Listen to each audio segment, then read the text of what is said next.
here today to commit that we will make sure that we twin that road and make sure that there's never an accident on there again, and make sure that we start paving that road for an additional lane immediately. Not a year down the road, but immediately. That was Premier Doug Ford during the 2018 election campaign, making the promise to widen Highway 3 and to do it fast. Ontario's Transportation Minister was in our region to announce that the government will be moving forward with the project. The CBC's Sanjay Maru was there, and he joins me now live. Sanjay, we heard the Premier saying that this would be an immediate twinning of Highway 3. Has the government lived up to that promise? Well, Chris, it's going to be a little while. Work is not expected to begin until 2021. That's according to Transportation Minister Caroline Mulroney, who was in Leamington today for this announcement. Now, she says the entire stretch of Highway 3 between Essex and Leamington, which is currently 2 lanes, will be extended to 4. This is something advocates have been pushing for years. They point to hundreds of collisions and a number of deaths on the stretch of highway. In Essex, Highway 3 drops from 4 lanes to 2 at the Essex bypass, but it's a little unclear where the widening will actually end. All we know right now, according to Mulroney, is that the widening will end west of Leamington. Here's a bit more of what she and other officials from the area had to say. Well, as I said, 2021 is when we're going to start for the repaving, but for the widening, property acquisition has already begun, and so we're trying to get things moving as quickly as possible. Anything better than that as to the time here? Look, I think today is a great day. As I said, we're getting started on it. Property acquisition has already begun in Essex, and we're getting working on it. We've hired this week. We've got an environmental consultant that's been engaged on the project. So we are moving as quickly as we can. We want to do. We have a number of regulatory things we need to make sure that we follow all the rules and we do this project in the right way. But we are moving very quickly. This project is a priority for our government.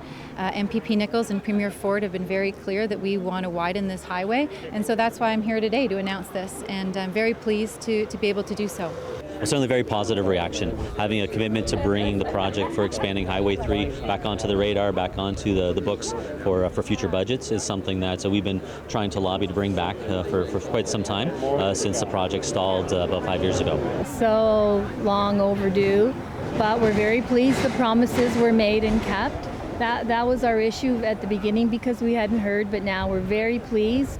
We're looking forward to the opportunity for our residents to travel to Windsor safely, and looking forward for our industries to be able to get their product on the highway in a smooth and efficient manner. So it's fantastic. We're loving it in Leamington today. Anything infrastructure that can be made better for the motoring public is positive in our eyes. But infrastructure alone does not constitute safety. It takes the drivers, it takes them to put their phones away, to reduce their speed, pay attention. So whether or not it's 2 lanes, 4 lanes, or any other number of lanes, there's a commitment by the drivers to do their part. Now, Sanjay, the province says that work in the area is expected to start in 2021. The people who drive this highway every day, how are they feeling about this? Well, Chris, this is something drivers and politicians have wanted for a while now. Data collected by CBC News suggests 1 collision happens every 11 days on the highway. Now, that data was collected between 1993 and 2012. Now, recently, a 50-year-old motorcyclist was killed in Cottam after a head-on collision. Ray Sterling is someone who knew him. He was a friend of his and says he was deeply affected by the 50-year-old's death. And while he calls today's announcement a positive one, he's not exactly happy with the timeline. All the environmental's been done, and now they're saying they got to redo it. I don't know. There were just so many things being said here today. But all I know is that if they are going to do it, they should actually start tomorrow, as far as we're concerned. And the NDP is reacting to this news as well, saying 2021 is far too long to wait. Now, you heard Sterling talk about all of the preliminary work already being done. That's because this widening was first proposed back in 2006 and then again in 2015. That's why Sterling is staging a protest along the highway, calling for, quote, 100% proof from the provincial government that this widening will actually take place. Chris. The CBC Sanjay Maru live on set tonight. We'll be back just after this break.